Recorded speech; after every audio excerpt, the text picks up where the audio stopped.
31 साल के रजत पाटीदार आरसीबी के नए कैप्टन होंगे। आपको एक्सक्लूसिव इंफॉर्मेशन दे रहा हूं।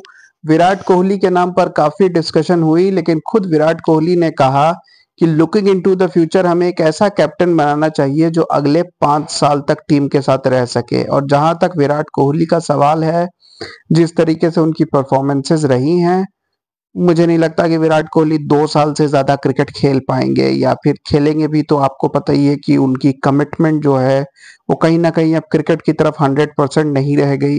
जैसे कि एक फेज था 2016, 17, 18 से लेकर मैं कहूंगा 20, 21 तक, जब वो पूरी तरह क्रिकेट में इन्वॉल्व थे, क्रिकेट उनकी प्रायोरिटी थी। अब वो चेंज हो चुकी है, जो कि उनके परफॉर्मेंसेस में, उनके एटीट्यूड में हर जगह नजर आता है। तो विराट कोहली और सारी आरसीबी मैनेजमेंट ने इवेंचुअली यही डिसाइड किया कि कैप्टेंसी के लिए बेस्ट कैंडिडेट इस वक्त रजत पाटीदार है। अब ये कैंडिडेचर को लेकर काफी सवाल उठ रहे हैं, उठने भी चाहिए, लेकिन ऑफ कोर्स ये आरसीबी मैनेजमेंट है। अगर आरसीबी इस तरीके के ऊटपटांग फैसले नहीं करेगा तो कौन करेगा भाई। ना ही ऑक्शन में किसी नए कैप्टन के लिए ट्राई किया गया, ना ही करंट कंटेंडर्स में से कोई और ऐसा कंटेंडर कंसिडर किया गया। कृणाल पांड्या थे टीम में। कृणाल पांड्या ने आपको याद दिला दूं कि पिछले साल लखनऊ सुपर जायंट्स में भी 2-3 मैचेस में उन्होंने कैप्टेंसी की थी जब केएल राहुल अवेलेबल नहीं थे। कृणाल पांड्या को डोमेस्टिक क्रिकेट में भी कैप्टेंसी का एक्सपीरियंस है, लेकिन कृणाल पांड्या को कंसिडर नहीं किया गया। क्यों? क्योंकि वो अभी आरसीबी सेटअप में नए हैं। अब वैसे तो ऋषभ पंत भी इस बार लखनऊ सुपर जायंट्स में नए जा रहे हैं, श्रेयस अय्यर भी किंग्स इलेवन पंजाब में नए जा रहे हैं, तो इनको तो कैप्टन नहीं बनाना चाहिए। खैर एनीवेज, ये आरसीबी मैनेजमेंट की अपनी बहुत बड़ी सोच है और विराट कोहली का मास्टरमाइंड है। विराट कोहली वही जो आईपीएल में 16 साल से खेल के आज तक जीत नहीं पाया, लेकिन उसी मास्टरमाइंड से सजेशन लिए जाते हैं। वेरी गुड विराट भाई, बहुत बढ़िया। जाते जाते भी आरसीबी को बर्बाद कर जाओ पूरी तरह। विजय माल्या से बदला आप ही ले रहे हो विराट भाई, बहुत अच्छा। नहीं नहीं, बहुत बढ़िया किया। ऑक्शन में कोई कैप्टन के लिए क्यों नहीं गए ये समझ के बाहर है, क्योंकि बात यही उठ रही थी कि शायद केएल राहुल, ऋषभ पंत, श्रेयस अय्यर किसी के लिए ये बिड करेंगे और उसको कैप्टनसी देंगे, लेकिन उस वक्त बिल्कुल बिड नहीं किया। ऐसा लगा कि बहुत क्लियर है इनका एजेंडा। एनीवेज, फिल सॉल्ट के नाम पर भी बात हुई, लेकिन फिल सॉल्ट ने हालांकि इंग्लैंड की कैप्टनसी की है उन्होंने, लेकिन ओवरऑल उनका कैप्टनसी एक्सपीरियंस कम है। प्लस अभी वो आईपीएल में आएंगे, कितना परफॉर्मेंस देंगे, कितनी अवेलेबिलिटी है, बहुत सारे सवाल होते हैं। फैफ डुप्लेसी क्योंकि रिटायर्ड क्रिकेटर थे तो उनकी अवेलेबिलिटी को लेकर डाउट नहीं था।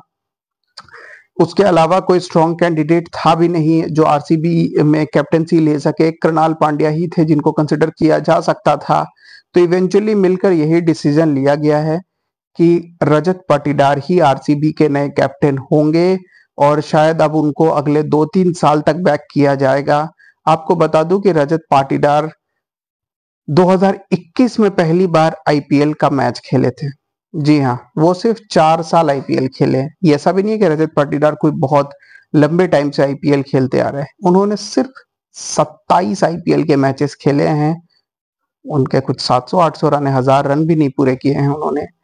एक सेंचुरी बनाई थी, और आरसीबी के लिए पिछले 2 साल से आप कह सकते हो कि एक डिसेंट परफॉर्मर है। That's it. यंगस्टर भी मैं उनको बहुत यंग तो नहीं कहूंगा, क्योंकि इस साल वो 32 के हो जाएंगे, और इंटरनेशनली उन्होंने इंडिया के लिए डेब्यू किया था। इसी साल वो 3 टेस्ट मैच खेले थे, लेकिन अनफॉर्चुनेटली उनकी परफॉर्मेंस काफी खराब रही। इस साल से, सॉरी, मेरा मतलब है 2024 में उन्होंने टेस्ट टीम में उनकी सिलेक्शन हुई थी, जिसमें उन्होंने 3 टेस्ट मैच इंग्लैंड के खिलाफ खेले थे।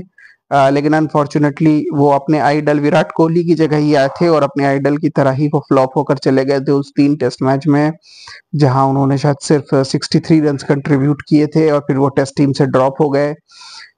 ओडीआई क्रिकेट में उनको एक मैच खेलने का मौका मिला था, जब 2023 वर्ल्ड कप के ठीक बाद टीम इंडिया साउथ अफ्रीका गई थी। वहां एक ओडीआई मैच में उन्हें एक छोटी सी इनिंग्स मिली थी, 16 बॉलों पे 22 रन उन्होंने बनाए थे। वो ठीक इनिंग्स थी, लेकिन अनफॉर्चुनेटली उसके बाद उनको जगह नहीं मिल पाई है टीम में।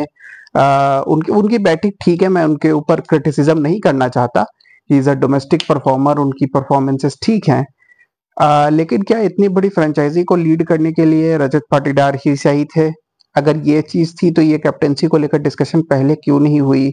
और फिर जब आप मेगा ऑक्शन में गए थे, इस बार मेगा ऑक्शन था, तो ये दिमाग में क्यों नहीं आया कि मेगा ऑक्शन में हम जा रहे हैं तो चलो एक दो अच्छे कैप्टेंसी कैंडिडेट्स को कंसिडर कर लेते हैं, किसी अच्छे कैंडिडेट को हम खरीद लेते हैं, कोई बड़ा इन्वेस्टमेंट कर देते हैं। लेकिन ऐसी कोई चीज नहीं हुई। कैप्टन को ऐसा रखना चाहते हैं वो जो पपेट हो। विराट कोहली एक ऐसा कैप्टन रखना चाहते हैं कि कैप्टन वो रहे लेकिन कंट्रोल वो कर सके, टीम में पावर वो अपनी लगा सके।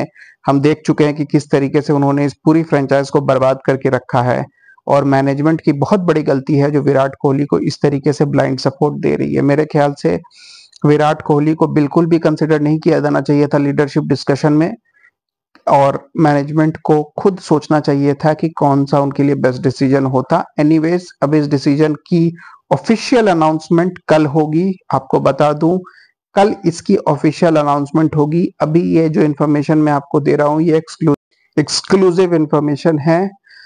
Let's wait for the official announcement tomorrow. और फिर इनको गालियां पढ़ते हुए आप सोशल मीडिया पे बड़े आराम से सुन सकते हो। वेल डन विराट भाई, विजय माल्या से बहुत बढ़िया बदला ले रहे हो आप। Keep watching guys, thank you.